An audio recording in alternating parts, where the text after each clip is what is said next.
신약성경 마태복음 26장 69절에서 27장의 5절까지의 말씀 읽겠습니다.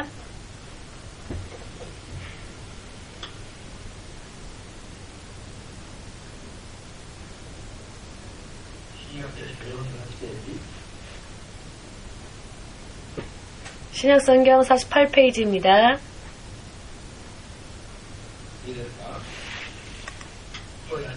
자, 소리내어 읽겠습니다. 베드로가 바깥 뜰에 앉았더니 한 비자가 나와 가로되 너도 갈릴리 사람 예수와 함께 있었도다 하거늘 베드로가 모든 사람 앞에서 부인하여 가로되 나는 내 말하는 것이 무엇인지 알지 못하겠노라 하며 앞문까지 나아가니 다른 비자가 저를 보고 거기 있는 사람들에게 말하되 이 사람은 나사렛 예수와 함께 있었도다 하매 베드로가 맹세하고 또 부인하여 가로되 내가 그 사람을 알지 못하노라 하더라. 조금 후에 곁에 섰던 사람들이 나와 베드로에게 이르되 너도 진실로 그 당이라 내 말소리가 너를 표명한다 하거늘 저가 저주하며 맹세하여 가로되 내가 그 사람을 알지 못하노라 하니 닭이 곧 울더라.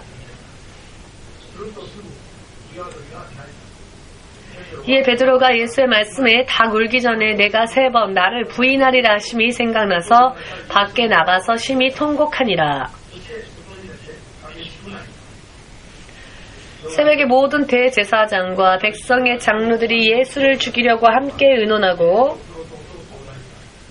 결박하여 끌고 가서 총독 빌라도에게 넘겨주니라. 그때 예수를 판 유다가 그의 정죄의 됨을 보고 스스로 뉘우쳐 그 은 30을 대제사장들과 장로들에게 도로 갖다 주며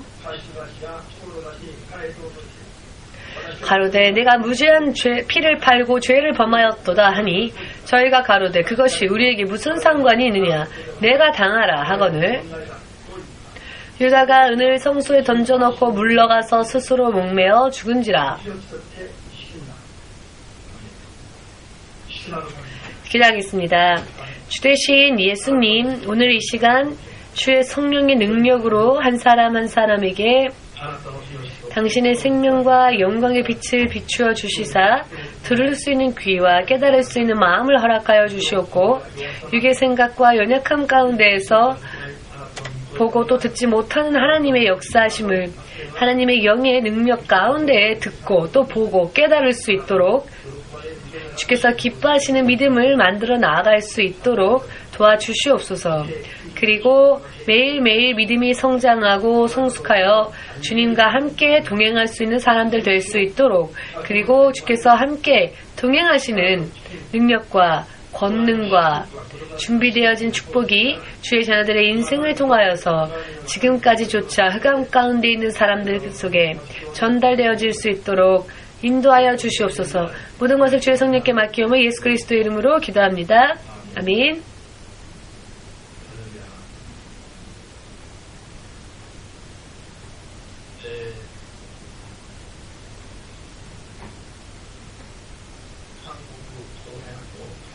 한반도, 한국의 한반도.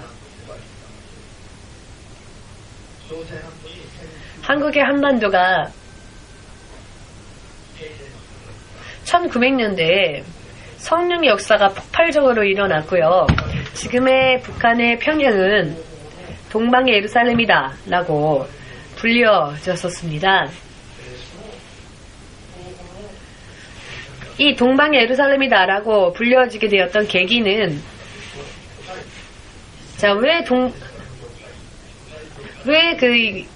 평양을 동방의 예루살렘이다라고 했느냐 하면은요, 2000년 전에 예루살렘에서 일어났던 성령의 폭발적인 능력이 바로 평양에도 똑같이 일어났다라는 뜻에서 마치 초대 예루살렘 교회에 일어났던 성령의 역사하심과 같은 그런 놀라운 역사가 일어났다라고 하여 이 평양을 동방의 예루살렘이라고 불렀는데요. 그 계기는 아무것도 없었는데 갑자기 돌연히 성령의 역사하심이 평양에 일어난 것이 아니고요.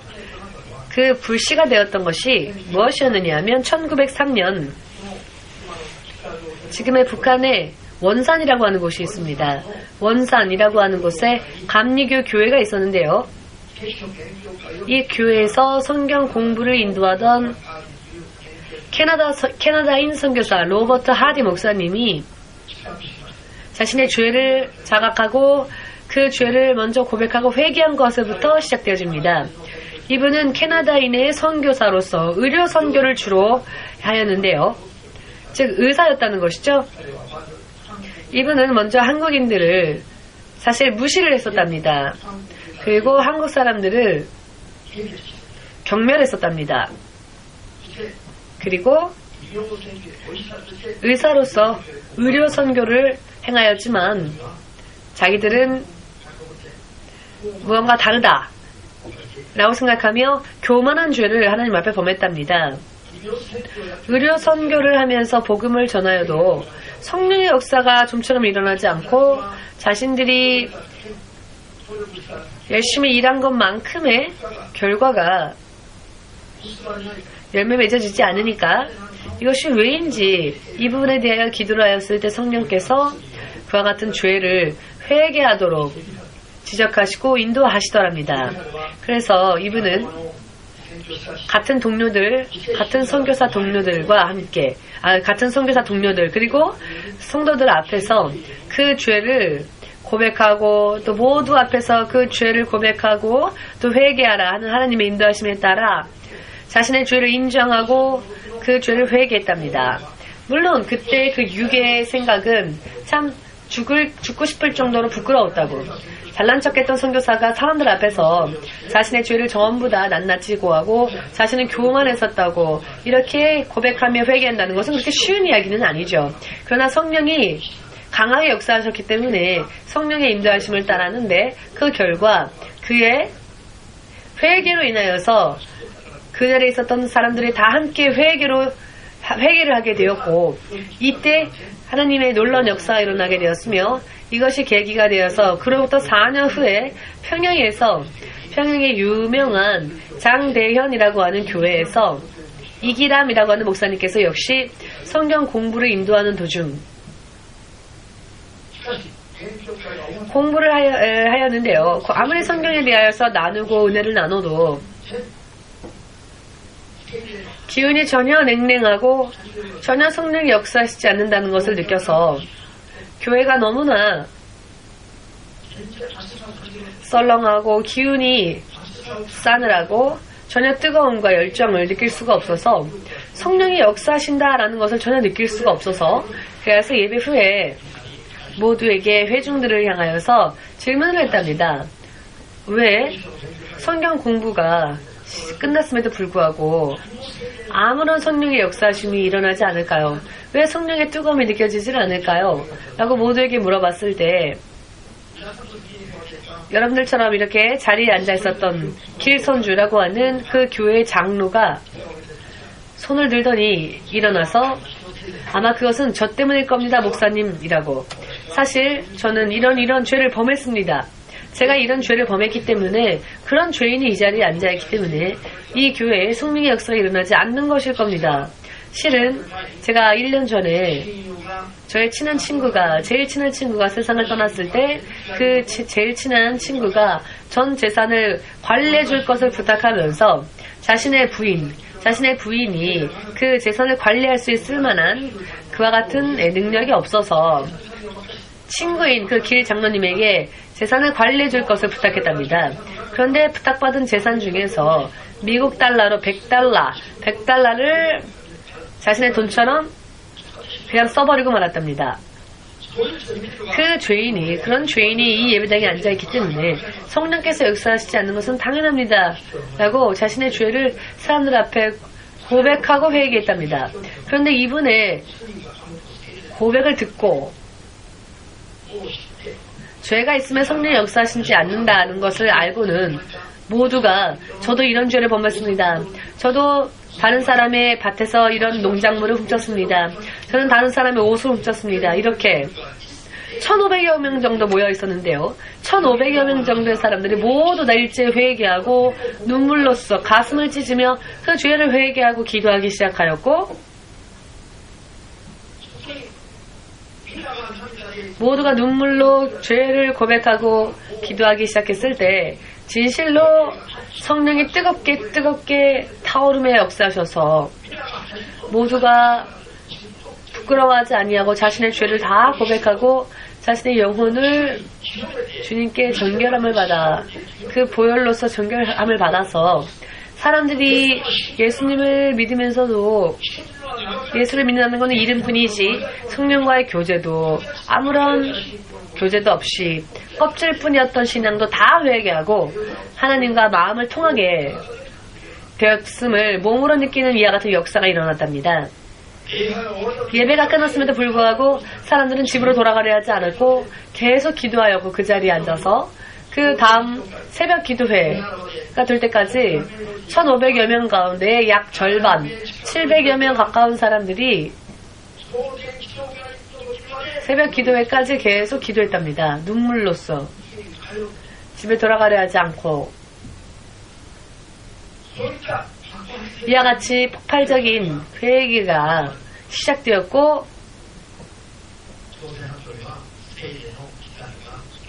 한반도에 이것으로 인해 성령의 불씨가 뿌려지기 시작했습니다. 기독교 2000년 역사 가운데에서 100년도 지나지 않아서 신자 수가 1000만 명까지 늘어난 것은 그 유래를 찾아볼 수가 없는 그런 하나님의 역사였습니다.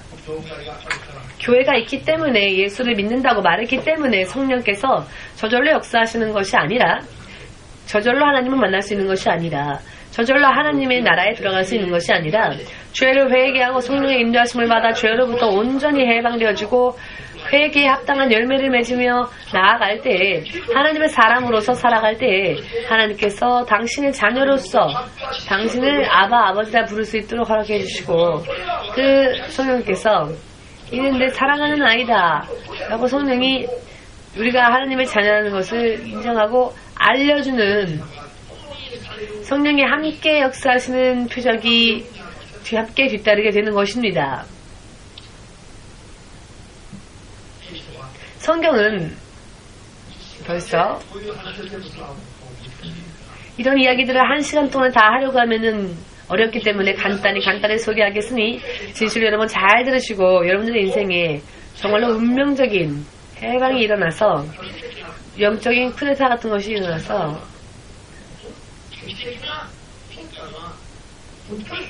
정말 극적인 변화가 있기를 원합니다. 성령의 역사함 가운데서 이것은 죄를 고백하고 회개하는 것이 성령이 우리 안에서 역사하실 수 있도록 하는 유일한 방법이라는 것을 먼저 마음속에 새겨두시기를 예수님의 이름으로 축복합니다. 아멘. 성령이 역사하실 때와 성령이 역사하지 않으실 때에는 하늘과 땅 차이가 있습니다. 아무리 믿는다 하여도 그게 그냥 껍질뿐인지 혹은 진정한 하나님의 자녀로서 인정받을 수 있는 그와 같은 삶, 그와 같은 믿음인지 이것은 성령이 얼마나 역사하시는지에 따라 달려있다는 것을 여러분 믿을 필요가 있습니다. 사도 베드로가 에베소 교회에 갔을 때 에베소 교회 사람들도 모두 예수님의 이야기를 듣고 있었고 예수를 영접하였고 에베소라고 하는 교회를 기독교 교회를 세웠고 그 안에서 공동생활을 하였죠. 그러나 베드로가 갈 때까지 고린도의 성도들은 자, 성령을 받았습니까? 라고 사도 바울이 당연히 물었더니 아니요. 우리는 믿었을 때 성령을 받았습니까? 라고 물었더니 아니요. 우리는 성령님이라는 분이 계신지도 이제 알았습니다. 예수를 믿을 때부터 지금까지 성령님에 대해서는 들어본 적이 없습니다. 라고. 그렇기 때문에 살아계신 예수님의 이름을 가지고는 있지만 모양만은 가지고 있는데 하나님과의 교제가 없는 것입니다. 하나님의 자녀로서 인정받을 수 있는 삶을 살지 못하는 것입니다. 그러니 마음으로부터 회개도 할 수 없는 것이고요. 성령께서 지원하시고 인정하시고 도와주시고 지켜주시고 간증해주시는 증거해주시는 그 같은 삶이 아직 되어있지 못했다는 것이죠. 할렐루야. 지금 오늘의 이 설교가 이 시점에 있어서 이 일본 그리고 여러분 그리고 교회에 있어서 앞으로 이 일본에 있어서 또 주 예수가 다시 오실 그날까지 정말로 중요한 영적인 그런 터닝 포인트가 되기를 원합니다. 하나님은 계속 그것을 지금은 이런 걸 해야 한다. 앞으로는 이걸 해야 된다.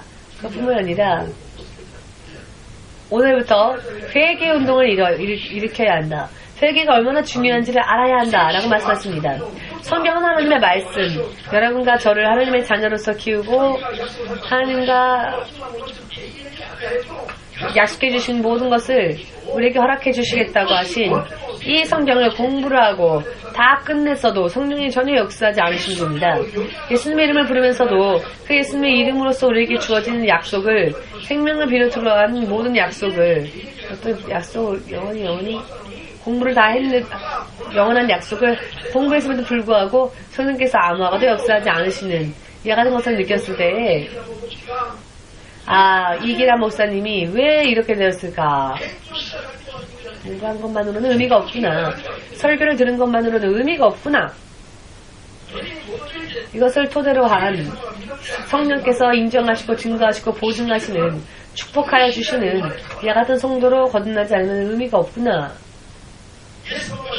예수님은 죽으셨고 약속의 말씀을 남겨주셨습니다. 이것을 보증하시기 위하여서 이대로 살다가 이대로의 축복을 보증하시기 위하여서 성령조차 우리 구하는 자들에게 허락하시겠다고 주님은 약속하시고 2000년이나 지났는데 성령에 대해서 성경 공부를 다 했음에도 불구하고 성령께서 전혀 역사해 주시지 않는 것은, 이런 상황이 계속되어지고 있다면 믿는다고 하는 것이 정말 사실은 껍질뿐인, 허울뿐인 그런 믿음이었다는 것입니다. 요한계시록 2장부터 3장에 걸쳐서 읽어보시면 세상에 있어야 할 7교회의 모델이 제시되어져 있습니다. 7교회가 모두 성령의 성령의 이야기를 들어라 라고 처음부터 그렇게 하나님은 기록하셨는데요. 이 성령님의 음성을 듣고 성령의 음성을 따라서 성령의 음성과 함께 동행하면서 성령의 교회답게, 하나님의 교회답게 교회를 꾸며서 칭찬받은 교회는 7교회 중에 2교회밖에 없었고요. 나머지 5교회는 교회임에도 불구하고 질책을 받았습니다. 이 상황을 시간이 없으니까 간단히 살펴보면요. 에베소라고 했던 교회는 첫사랑을 버린 교회였습니다. 첫사랑. 처음에는 하나님 예수님의 구원주를 영접하고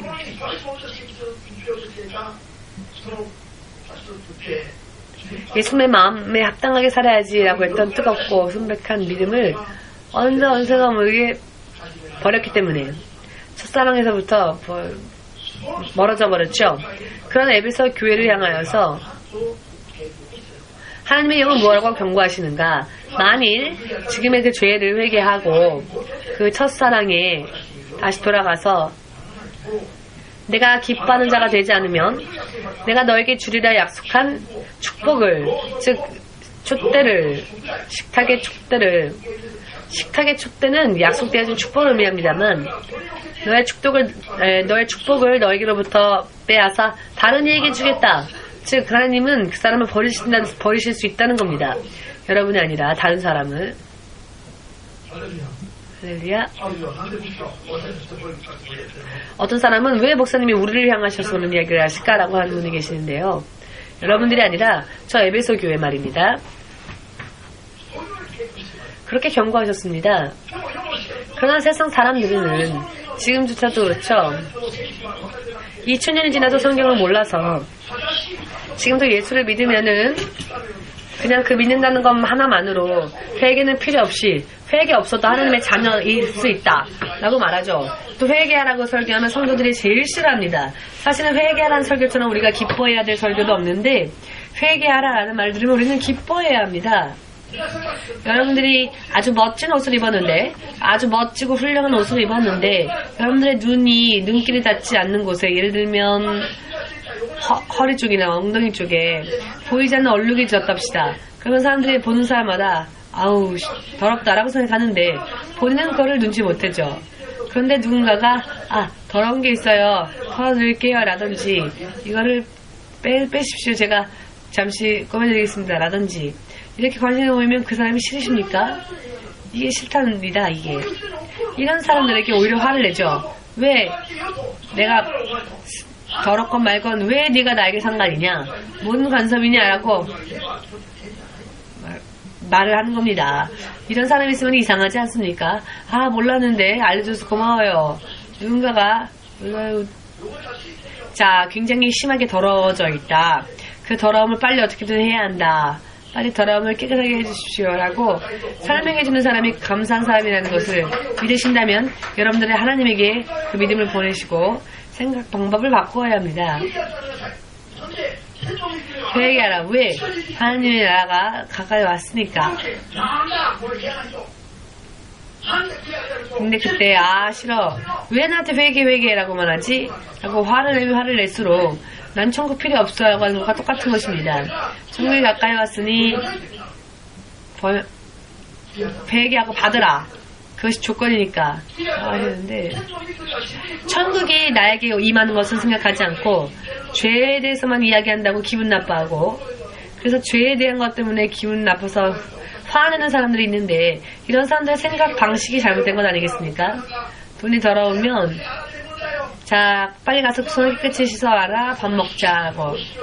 그래서 깨끗이 씻어오면 어머니가 계속 준비한 그 맛있는 음식을 잘 준비해서 아이들이 장난할 때, 예를 들어서 아이 흙장난을 하면은 손에 흙이 더럽죠. 흙이 손에 묻죠. 그러면 손이 더러우면 그 더러운 손으로 그냥 엄마가 만든 것 먹자라고 하는 게 좋겠습니까? 혹은 닦는 게 좋겠습니까? 일본 드라마를 보면 모두가 다 깨끗하게 닦죠. 대단한 거 만들지 않아도 손 닦고 와 하고 엄마들이 얘기하죠. 그러나 예수님에 대하여서도 좋은 것을 준비하고 손 닦고 오면 좋을 텐데 일본의 어머니들도요, 미소시루나 아무것도 없을 때 아브락이나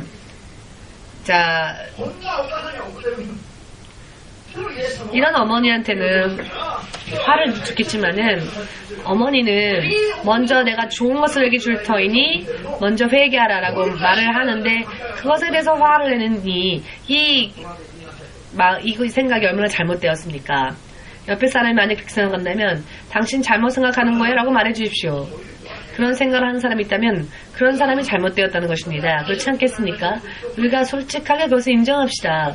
죄를 회개하라 라는 이야기를 들으면 죄를 회개하라 라고 지적해준 사람한테 화를 낸 사람이 있다면 지금 그 죄를 용서해달라고 기도하십시오. 왜냐하면 죄를 듬뿍 용서해 주신 그 예수님께 가까이 가는 건 하지 않고 오히려 화를 냈으니까. 의미를 이해하시겠는지요? 그에게의 능력을 여러분들은 아셔야만 합니다. 회개 없이는 하나님께 나아갈 수 없다는 것을 먼저 기억합시다. 육신을 입고 이 땅에 오신 예수님은 육신을 우리에게 넘겨주시기 위해, 죽으시기 위해, 모욕을 당하시기 위해, 십자가를 지시기 위해, 침뱉음을 당하여도 그냥 침뱉음을 당하는 주님이 되시기 위해, 예수님은 육신으로는 그렇게 사셨지만 성령으로 오신 예수님은 죄인들과는 상대도 하지 않으십니다.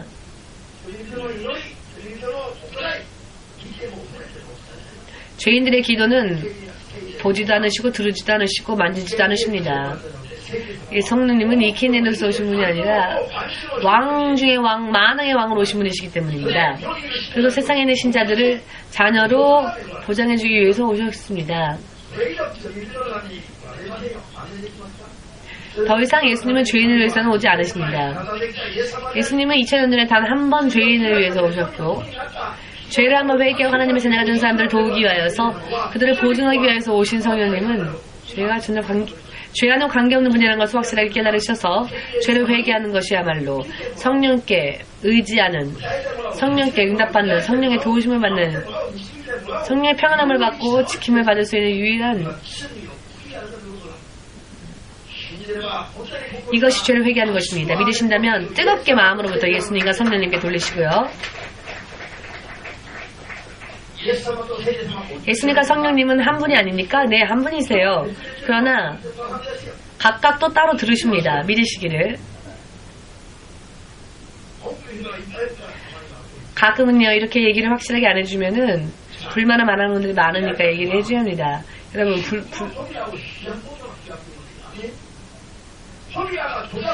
축복의 문이 열리는, 생명의 문이 열리게 하는 원동력입니다.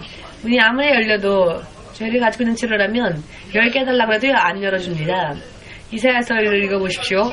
하나님의 손이 짧아서, 여호와의 손이 짧아서 너희를 구원치 못하심이 아니요. 하나님의 귀가 어두워서 너희의 기도를 듣지 못하심이 아니다. 오직 하나님과 사람 사이에 사람들의 죄와 악이 하나님께서 귀를 기울이려고 하셔도 우리의 죄가 하나님의 귀를 막게 해버리는 겁니다. 누군가가 기도를 하나 하고 하나님께서 응답하시려고 둘러보아도 우리가 기도하지 못했던 죄가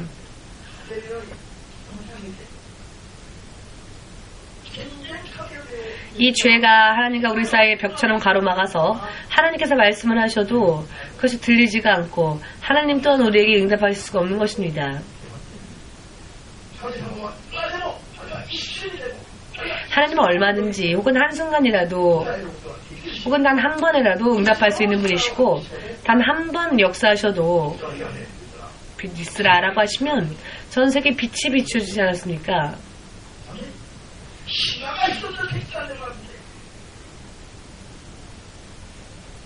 섬이 하나 생긴 것이 아니라 우주 만물이 또 그 안에 있는 모든 것이 단 6일 만에 말씀을 명령하신 것 뿐인데 명령하신 말씀이 실제로 모양으로 만들어지고 모양이 없었던 것들이 모양이 있는 것으로 되었죠. 예수님은 손을 더럽히시면서 만드신 작업이 아닙니다. 그저 말로 말씀하시면서 이 모든 것들이 다 창조되었습니다. 하늘의 별과 같이 많은 천사들이 하나님의 말씀으로 움직입니다.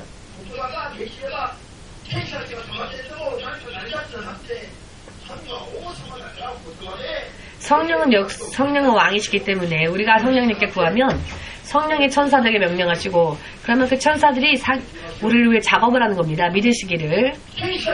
천사들은 그 동작이 얼마나 빠른지 모릅니다. 천사들은 번쩍거리는 번개보다도 더 빨리, 빛의 속도보다 더 빨리 일을 처리합니다.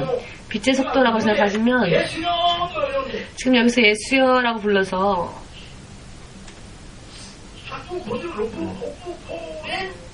150억 광년이 지날 때까지 예수님이라고 하신 말씀이 천국에 닿지 않는답니다.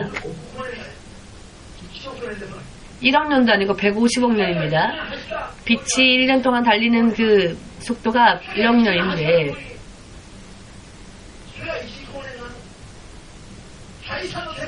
제3하늘에까지 여기서부터 제3하늘에까지는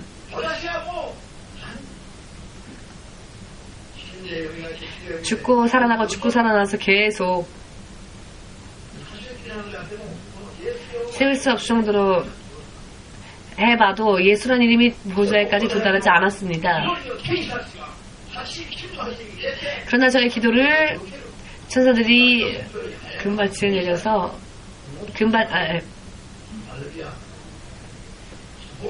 이와 같은 천사들 하늘의 별의 숫자보다 많은 천사들 하나님께서 말씀을 한마디 하시는 것만으로도 움직이게 만드는 이 천사들을 움직이게 만드는 예수님을 사람들이 얼마나 무시하고 살았습니까? 예수님이 어떤 분인지를 모르기 때문에 죄를 회개하라 하면은 오히려 반발하고 싫어하지요.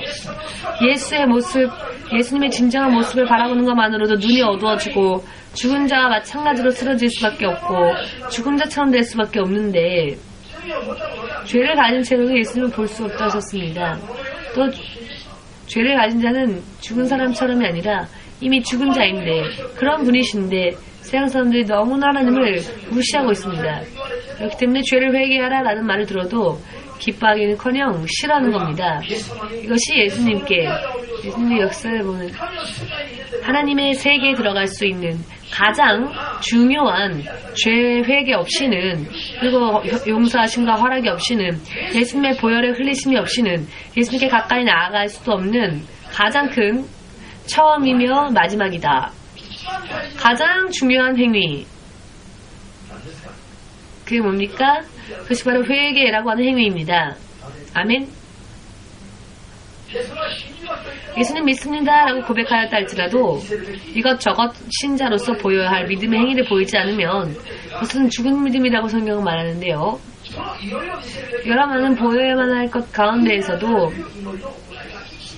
회개하라라고 하는 이것이 가장 큰 포인트라는 것을 여러분들 지금 믿으시기를 예수님의 이름으로, 자, 이해가 안 되더라도 지켜나가시기를 예수님의 이름으로 축복합니다. 아멘. 이해가 될 때까지 기다리고 나서 하려고 하면은 머리가 하얗게 빠뿌리가 되어도 이해를 못합니다. 전부 이해 안 됩니다. 다만 이해를 돕기 위해서 제가 설명을 드리는 건데, 이해가 되지 않아도 먼저 믿어보십시오. 믿어보고 행하십시오.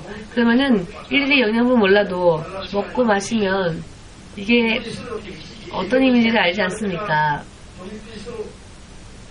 사실 무언가를 먹을 때 영양분을 다 체크해보고 먹는 과학자도 없을 겁니다. 그냥 믿고 맛있겠지, 몸이 좋겠지라고 하고 그냥 먹는 건 아니겠습니까? 이것과 마찬가지입니다. 하나님의 말씀도 이해하는 것도 중요하지요. 그러나 일일이 이해하려고 하면 죽을 때까지 이해할 수 없습니다.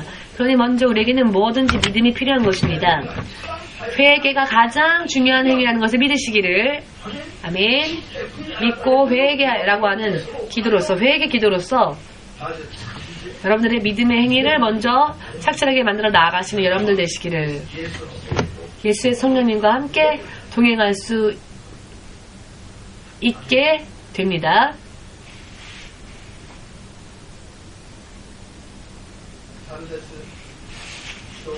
사대 교회는요, 예수님을 믿고 있었던 교회였습니다. 그런데 이 교회를 향하여서 성령은 무엇라고 말씀하시냐면, 너희는 믿고 있다고는 하지만 그것은 이름뿐이지 내가 보았을 때에는 나의 교회를 다니는 너희들의 믿음은 죽은 믿음이다.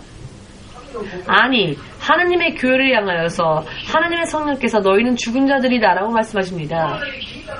어떻게 믿었는지, 어떻게 들었는지, 어떻게 받았는지, 성령으로부터 내가 어떻게 들었고 성령으로부터 어떻게 어떤 말씀을 들었는지, 말씀과 뜻대로 살지 못한 부분이 있으면 회개하고 그걸 지키겠다고, 들은 대로 본 대로 지키겠다고, 그렇게 하지 않으면, 지키겠다고 하지 않는다면 너희가 신자라고는 하고 있지만 그 신자로서의 예복이 다 더러워져 있으니 예복이 더러워진 자는 생명책에서 그 이름이 지워질 수도 있다고 사대 교회를 향하여서 말씀하셨죠. 사대 교회도 기독교 교회입니다. 하나님의 교회입니다. 하나님의 교회를 향하여서 생명책에서 그 이름이 지워질 수 있다고 말씀하십니다. 이것은 무엇을 의미하는 것일까요? 천국에 들어갈 수 없다는 이야기입니다. 그럼에도 불구하고 오늘날의 교회는 평생 예수님을 믿습니다 라고 하면 그것과는 관계없이, 자, 그러면 이미 천국 가는 것이 결정된 것이다 라고 결정된 것이다 라고 이야기하죠. 그러나 그것이 아니라는 것을 깨달으시길 예수님의 이름으로 축복합니다. 7교회 중에 3군데 교회가 있었는데요. 이 3군데 교회에 사탄의 회가 같이 있어서, 사탄의 보호자가 같이 있어서, 그러나 너희는 그 사탄의 역사를 알지 못하고 있다고. 사탄이 교회 안에 있어서 신자들을 미혹시키고 신자들의 생명을 빼앗고 신자들의 이름을 생명책에서 지우려고 하고 있다고 하나님은 경고하십니다. 오늘 집에 돌아가시면은요, 요한계시록 2장과 3장에 나오는 7교회에 대하여 성령께서 무엇을 말씀하시는지를 한 번 정도는 다 읽어보시고 마음으로부터 한번 읽어보시길 바랍니다. 하나님의 교회가 왜 이렇게나 하나님 앞에 질책을 받았는지, 한 군데가 아니라 다,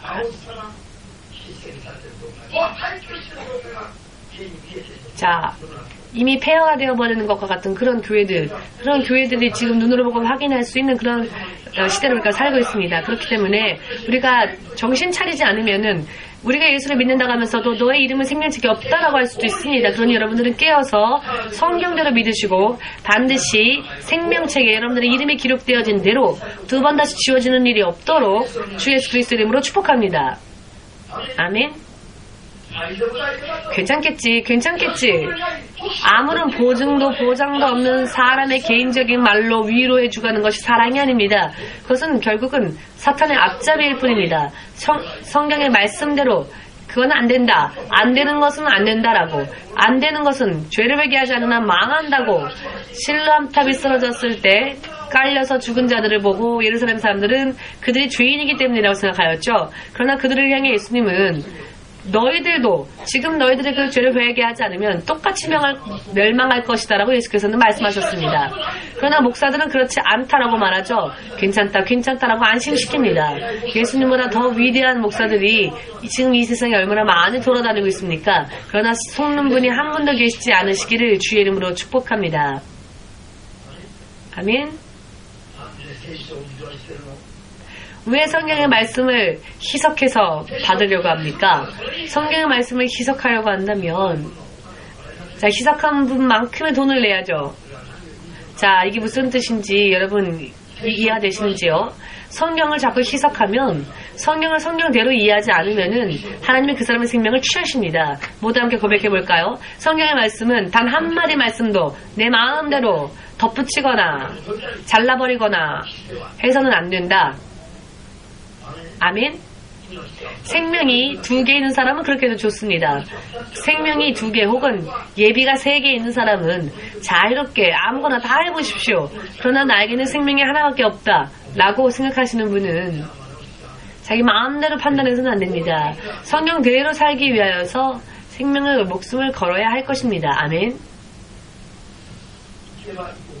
가면 갈수록 여러분 참고서는 별로 읽지 마십시오. 참고서 읽을 시간 있으면 성경을 한 줄이라도 좋으니 성경을 더 읽으십시오. 성경이 여러분들의 마음과 머리에 언제나 확실하게 못 박혀질 수 있도록 노력하시기 바랍니다. 저는 제가 보았는데요. 우리 교회에 오시던 어떤 분이 참고서 20-30권을 읽다가 교회를 떠나는 것을 보았는데요.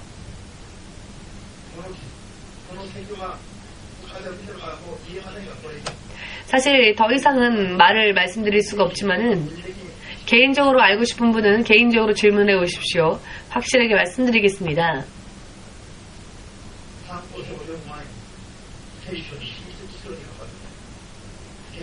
참고서 등등을 보기 전에 성경을 다 완벽하게 알 수 있도록 노력하시길 바랍니다. 여러분 참고서들을 보면 아시겠지만은 참고서 같은 것들을 계속 읽다 보면은 일정한 부분까지 읽으면 흥미가 없어집니다.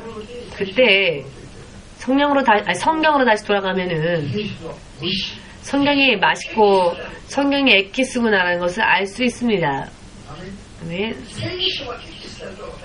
성경이 엑기스라는 것을 알게 되는데요. 성경이 엑기스라는 것을 아직 모를 때에는 참고서만 읽을 때에는 그것이 재미있게 느껴집니다. 잘못하면 그러나 성경이 자신도 모르는 사이에 그렇게 하다가 떠내려가는 사람들이 있죠.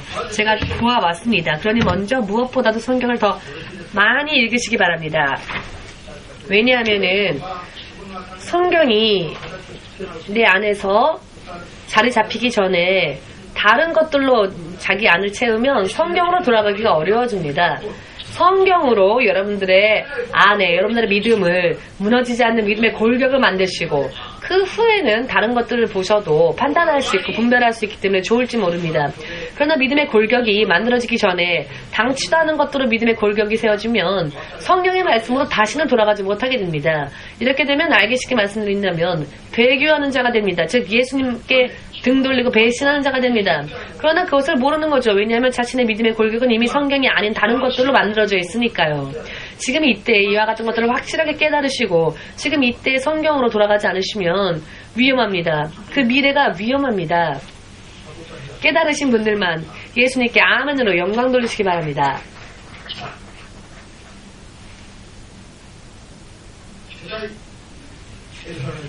초대 예루살렘 교회는 베드로를 비롯하여 모두가 죄를 회개하였죠. 베드로와 제자들과 그리고 유다 12제자들은 전부 결국 예수님을 배신했습니다. 대표적인 두 사람을 잠시 말씀드리겠습니다. 이 제자들 중에서 가룟 유다는 예수를 배신할 때 은하 30냥을 받고 돈 때문에 돈에 눈이 어두워서 예수님을 돈으로 판 것이죠. 자, 또 한 명의 제자 베드로는 예수를 저주하면서 배신했습니다. 여러분은 돈을 받고 판 것과 저주하며 배신한 것과 어느 쪽이 더 무거운 죄라고 생각하십니까? 여러분들의 판단으로는 예수님을 저주하는 것과 저주하고 배신하고 부인하는 것과 돈을 받고 그냥 예수님을 팔아 넘기는 것. 이분이 예수니까 자, 이 사람을 데리고 가면 된다라고 했던, 돈 받고 그렇게 얘기했던 유다와 나는 예수를 모른다라고 저주하며 부인했던 베드로, 어느 쪽의 죄가 더 깊다고 생각하십니까? 아, 화나셨습니까? 베드로 라고 생각하십니까? 그렇죠. 돈보다도 더 무서운 것은 예수님은 그 당신 자체를 부인하고 저주한 것이 더 큰 죄입니다. 그런데 베드로는요, 그런 깊은 죄를 범하였지만 예수께서 그에게 말씀하셨던 것을 떠올린 순간 그는 정말로 슬퍼하며 회개했습니다. 베드로가 슬퍼 울었을 때, 그때 그의 믿음이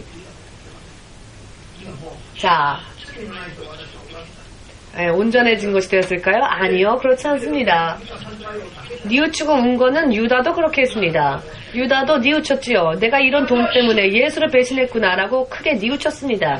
여기까지 뉘우친 부분은 같았죠. 베드로도 울면서, 거세게 울면서 후회했고, 유다도 받은 돈을 다시 되돌려주면서 후회했죠. 그런데 그 다음 단계가 이 두 사람은 틀렸습니다. 그 후에 유다는 스스로를 죄에 몰고 몰아서 스스로를 자책하고 자책해서 내가 죄 없는 자를 팔았구나. 나는 살아있을 가치도 없다. 나는 죄 깊은 사람이 되어버렸다. 여기까지 죄가 있다는 것은 깨달았는데 베드로보다도 오히려 더 가룟 유다는 더 후회했습니다. 가룟 유다가 더 후회했습니다. 자, 무슨 이야기를 하려고 하는지 여러분 이해가 되시는지요? 귀 있는 자는 듣고 깨달으시길 바랍니다. 가룟 유다는 자신이 범한 죄가 죽지 않으면 안 될 정도로 깊은 죄다 라고 인정했습니다. 그리고 후회했습니다. 거기까지는 후회했습니다. 그런데 베드로는 난 죽어야만 한다라고까지 생각하지 않았죠. 그런데 베드로는 다시 쓰임받고 구원받았고 가룟 유다는 버림받았습니다. 왜 그렇게 되었는지 잘 들으시고 여러분들의 영적 생활에 잘 적용해 나가시길 바랍니다. 유다는 스스로 자신의 죄를 책임지려 했습니다. 스스로 자기의 죄를 책임지기 위해서 스스로 자살하여 자기의 죄를 스스로의 능력으로 책임지려고 자살하려고 하여서 자신의 죄를 스스로 해결하였죠. 이것이 스스로 살 수 없는 사람이 스스로 살려고 하여서 범한 결과입니다. 이것이 가룟 유다가 구원에 이르지 못한 죄가 되었습니다. 깨달으시길 예수의 이름으로 축복합니다. 아멘. 이것이 유다의 죄였습니다. 죄까지도 내가 스스로 감당하겠다라고 하는 것, 지금도요, 내 힘으로 살겠다라고 하는 것, 그게 하나님 앞에서는 교만한 죄라는 것입니다. 베드로는 회개하였죠. 그러나 유다는 회개하지 못했습니다. 자, 베드로는요, 회개를 하였을 때 예수께서 부활하시고 다시 그들을 찾아가 주십니다. 그리고 예수님은 베드로에게 물어보시죠. 뉘우쳤다는 것은 알고 계시니까요.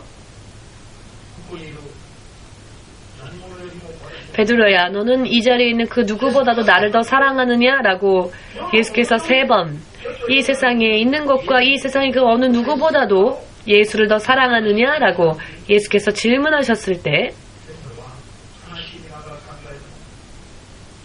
베드로는 슬퍼하면서 생각을 합니다. 자신의 죄를 누구보다도 더 알고 있었던 베드로. 그러나 베드로는 예수님을 사랑했었습니다. 그렇지만 예수를 사랑한다고 말할 자신이 없었죠. 그렇기 때문에 베드로는 슬퍼하면서 예수께서 3번 베드로에게 이렇게 물으셨을 때, 그 질문을 받을 때 슬퍼하면서 근심하면서 이 세상과 이 세상에는 그 어느 누구보다도 예수님을 더 사랑한다고 말하고 싶지만, 그러나 예수님께서 원하는 수준까지 이르지 못했을지도 몰라 그는 불안했고 자신에게 있어 자신이 없었습니다. 그래서 다만 예수님의 처분을 기다릴 뿐이었지요. 자기 스스로가 스스로의 죄를 책임지려 하는 것이 아니라 예수님의 처분을 기다렸던 것, 자기는 자기 스스로는 아무것도 할 수 없다는 것을 깨달았었던 그 베드로의 연약함, 이것을 보시고 예수님은 그래, 나는 안다. 나는 너의 연약함도 알고 너가 지금 고백했을 때 예수를 정말 사랑하고자 원하지만 스스로 자신이 없는 그 마음까지 내가 다 안다. 다만 예수께서 왜 3번이나 그걸 아시면서도 물으셨느냐면은 세상 그 어느 누구보다도 나를 사랑하는 자가 되어라 라고 하는 그런 계명을 다시 주신 것입니다. 예수를 그 어느 누구보다도 더 사랑하라 라고 하는 새로운 계명까지 예수님은 베드로에게 주시기 위하여서 그렇게 고백시키시면서 양의 무리를 치고 양을 목회할 것을 명령하신 것입니다. 베드로는 성령을 받기까지 예루살렘을 떠나지 말아라 라는 명령을 받았을 때 깊이 그 예수님의 말씀을 마음속에 새겨두십니다. 그리고 성령의 능력을 받을 때까지 열흘이 걸렸습니다마는 집에 돌아가지 않고 기도했으니까 아마 어쩌면은 금식하면서 기도했을지도 모르겠습니다. 자지 않고 기도했을지도 모르겠습니다. 그러나 그 부분에 대한 기록은 없지만 기록에 나와 있는 것은 그가 돌아가지 않은 채 계속 열흘 동안 성령이 임할 때까지 기도했다는 것은 성경에 기록이 남아 있습니다. 자, 그리고 그들이 그때 거기서 무엇을 기도했는지 베드로가 후에 사도행전을 통하여서 설명하는데 그들은 죄를 회개하면서 기도했다고 하였죠. 죄를 회개하면서 계속적으로 기도하였더니 성령이 임했다고 하셨습니다. 이 비밀을 그들이 성령을 받고 위대한 하나님의 역사를 이루었을 때 다른 예루살렘 사람들이 형제들이여 우리는 어찌하면 좋을꼬, 우리는 어찌하면 너희들과 같이 성령도 받고 하나님의 인정을 받을 수 있을 것인가, 어찌하면 좋겠습니까? 라고 물었을 때 베드로는 우리와 같이 죄를 회개하라, 그리고 각각 세례를 받고 죄 용서함을 받으라, 그리하면 죄를 용서받고 정결케 되어지면 하나님은 선물로 너희에게 성령을 주실 것이다 라고 설명하는 장면을 볼 때 베드로 자신도 성령을 받기까지 회개하며 죄의 용서함을 받기 위해서 열심을 다해 기도했다는 것을 알 수 있지요. 그리고 가룟 유다보다도 더 큰 죄를 제자들 가운데서, 아니 인류 가운데서도 예수를 저주하면서 예수를 부인했던 사람은 바로 베드로였는데 가장 극형에 처해야만 할 베드로가, 가장 깊은 죄를 범한 이 베드로가 예수님의 수제자였던 제자로서 쓰임받고 초대 교회를 세우고 단 한 번의 설교만으로도 3,000명이 회개하며 주님 앞에 나아오는 이런 위대한 역사 속에 일찍이 없었던 능력을 예수께서 성령과 더불어 베드로와 함께 이루셨죠. 이 모든 것이 다 회개의 능력이라는 것을 여러분들 깨달으시길 예수님의 이름으로 축복합니다. 베드로가 나를 써주십시오, 나를 도와주십시오 라고 자기에게 필요한 것을 구했기 때문에 예수께서 그와 함께 하신 것이 아니라 베드로가 회개하였기 때문에 성령의 권능이 임하였고 또 성령의 능력을 받을 수 있었고, 그러했기에 다른 사람들에게도 먼저 죄의 회개를 하고 죄의 사함을 받고 성령 받을 것을 권한 것이죠. 여러분들도 이것을 믿으시고 베드로처럼, 아니 베드로보다 더 하나님 앞에 쓰임받는 여러분들이 되시기를 예수님의 이름으로 권합니다.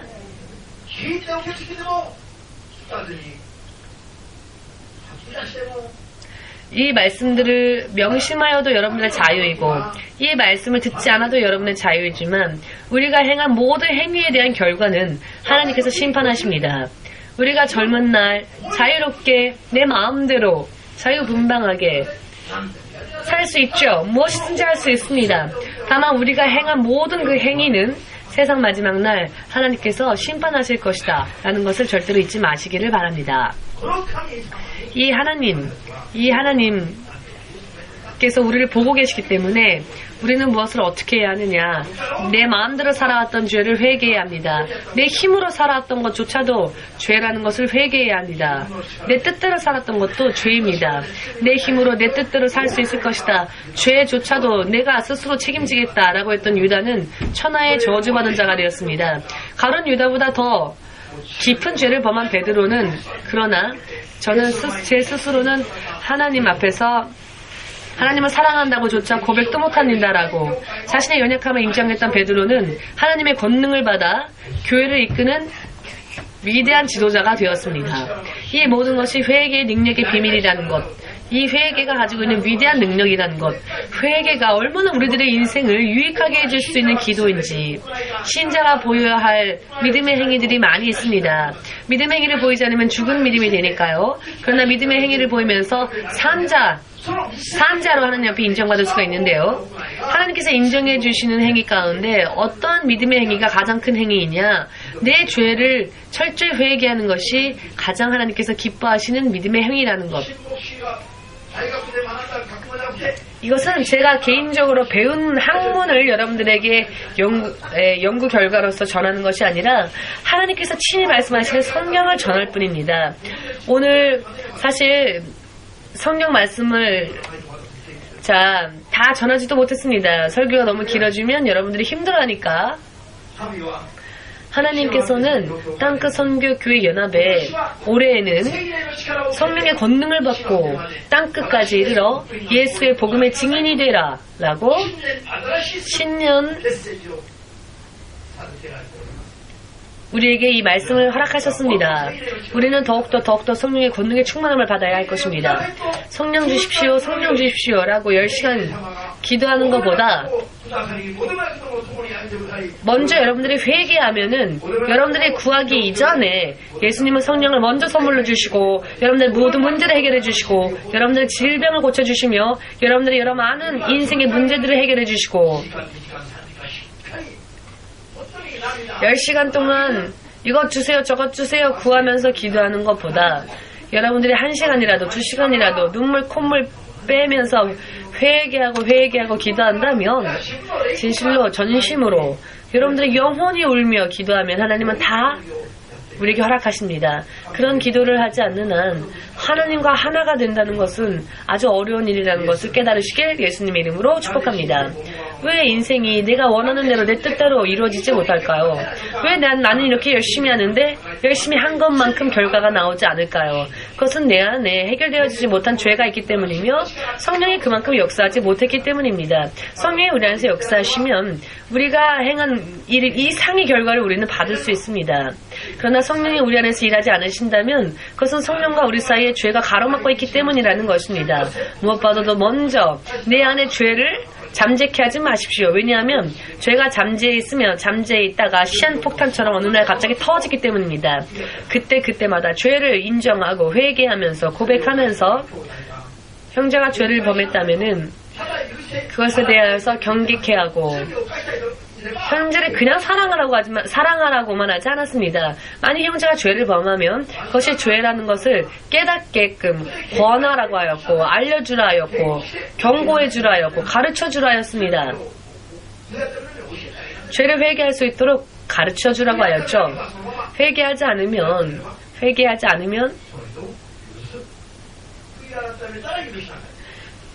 그 사람과는 어울리지 말라 하였습니다. 그러나 회개한다면 그 사람을 용서해주고 그리고 더불어 함께 사랑하라라고 하였죠. 회개하지도 않았는데 사랑하라 하지 않으셨습니다. 회개하면 그 형제를 받아들이고 더불어 사랑하라 하였습니다. 믿으시기를.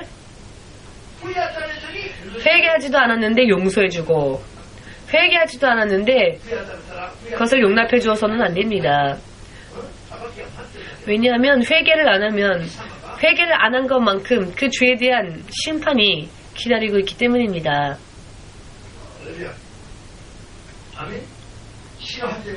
땅끝까지 예수님을 증거하는 복음의 증인이 되고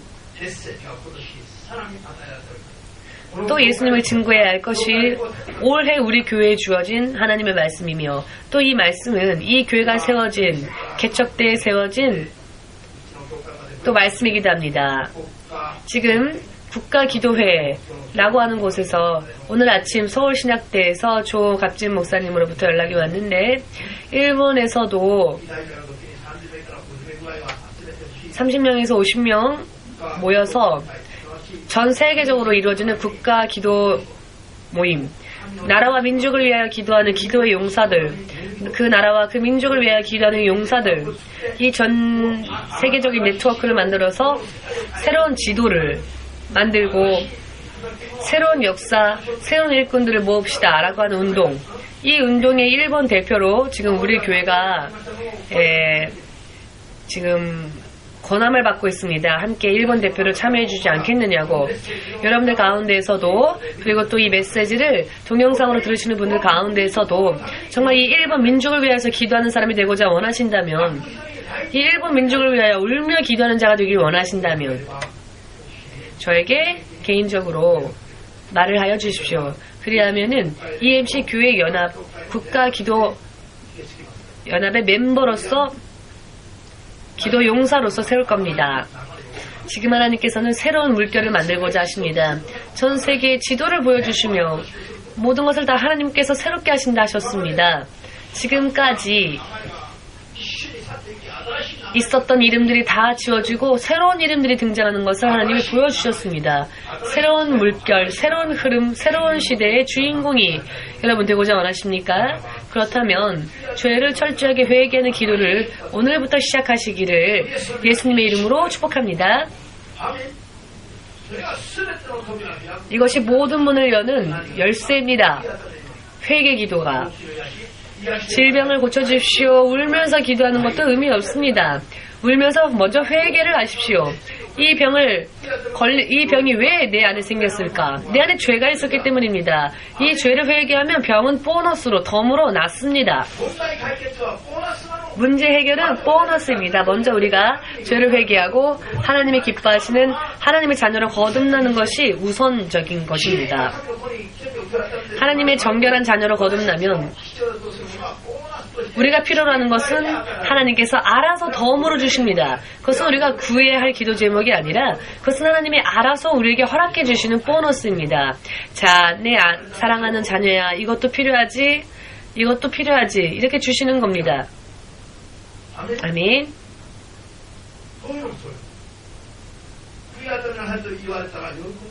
여러분, 회개하라라는 이야기를 들을 때 오히려 기뻐하시기 바랍니다.